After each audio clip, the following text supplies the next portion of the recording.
बिहार येथील महाबोधी महाविहार मुक्ती आंदोलन समर्थनार्थ बेमुदत साखळी धरणे आंदोलनाच्या काय मागण्या आहेत तुमच्या शासनाकडे?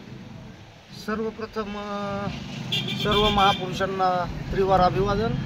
खास करून महात्मा ज्योतिबा फुले, छत्रपती शाहू महाराज, छत्रपती शिवाजी महाराज, डॉक्टर बाबासाहेब आंबेडकर, ह्या माननीय कांशीराम या महापुरुषांना त्रिवार अभिवादन। महाबोधी महाविहार मुक्ती आंदोलन हे गेल्या 68 दिवसापासून बिहार येथे चालू आहे।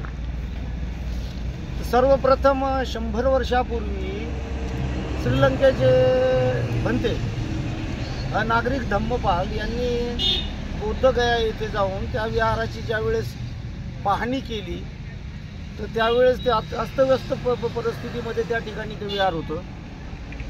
मग त्यानंतर त्या विहारासाठी त्यांनी इंग्रजांकडे आंदोलन केलं आणि त्या दिवसापासून जे आंदोलन आजपर्यंत चालू आहे ते आजपर्यंत चालू आहे।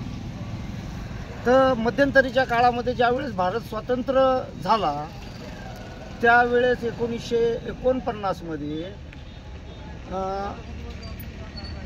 पंडित नेहरू आणि बिहार सरकार यांनी मिळून जो 1949 BTMC ॲक्ट जो तयार केला होता त्या ॲक्टमध्ये एकूण 9 लोक सहभागी आहेत। पैकी आज 4 लोक बौद्ध आहेत आणि 4 लोक हिंदू आहेत। त्यापैकी जो 9वा माणूस राहिला तो 9वा माणूस त्या जिल्ह्याचा तो कलेक्टर जो होता त्या कलेक्टरची त्या ठिकाणी नियुक्ती केली गेली आणि खास करून असं सांगण्यात आलेलं आहे की तो कलेक्टर सुद्धा हिंदूच असणं गरजेचं आहे।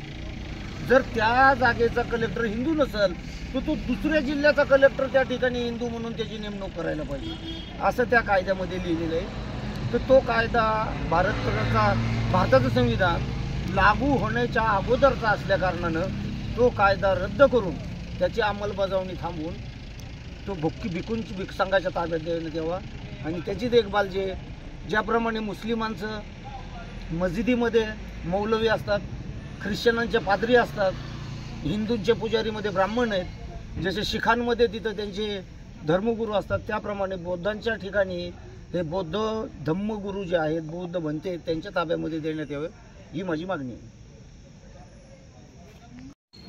तर याचबरोबर आज आमच्या अजून बऱ्याचशा मागण्या आहेत। ह्या मागण्यांना घेऊन आम्ही आष्टी तहसील कार्यालय आष्टी येथे बेमुदत साखळी धरणे आंदोलनाला आजपासून सुरुवात केलेली आहे आणि हे आंदोलन बौद्धगया महाबोधी विहार जोपर्यंत मुक्त होत नाही, जोपर्यंत 1949 हा BTMC ॲक्ट रद्द केला जात नाही तोपर्यंत या ठिकाणी हे आंदोलन कायमस्वरूपी चालू राहणार आहे। ही शासनाने याची नोंद घ्यावी। धन्यवाद। एक नवीन विशेष जनसुरक्षा कायदा नवीन कायदा आणण्यात आलेला आहे। हा कायदा इतका जीव घेणा आहे की ह्या कायद्यामुळे आपल्याला कोणत्याच प्रकारचे प्रश्न उपलब्ध करता येणार नाही। आपल्याला आज EVM हा महत्त्वाचा मुद्दा आहे। ह्या मुद्दा बारगळण्यासाठी ह्या मुद्द्यावर कोणी आंदोलन करू नये, शेतकऱ्यांच्या मुद्द्यावर कोणी आंदोलन करू नये, कर्जमाफीच्या मुद्द्यावर आंदोलन करू नये, मागासवर्गीयाच्या अत्याचारावर आंदोलन करू नये, ह्या आंदोलन करू नये यासाठी महाराष्ट्र सरकारनं आता विशेष जनसुरक्षा अधिनियम 2024 हा नवीन कायदा अंमलात आणलेला आहे। तो हा येत्या पावसाळी अधिवेशनामध्ये तो विधानसभेमध्ये मांडण्यात येणार आहे।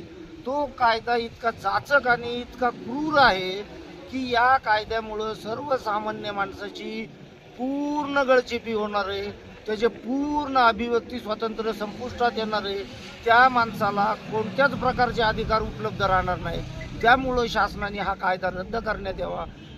सर्वसामान्य जनतेची हेळसांड थांबवून सर्वसामान्य जनतेला न्याय देण्यासाठी या शासनाने पुढे येऊन एक उपाययोजना राबवावी आणि या माध्यमातून जनतेसाठी ठोस असं पाऊल उचलून काही काम करावं ही आमची एक महत्त्वाची मागणी असणार आहे।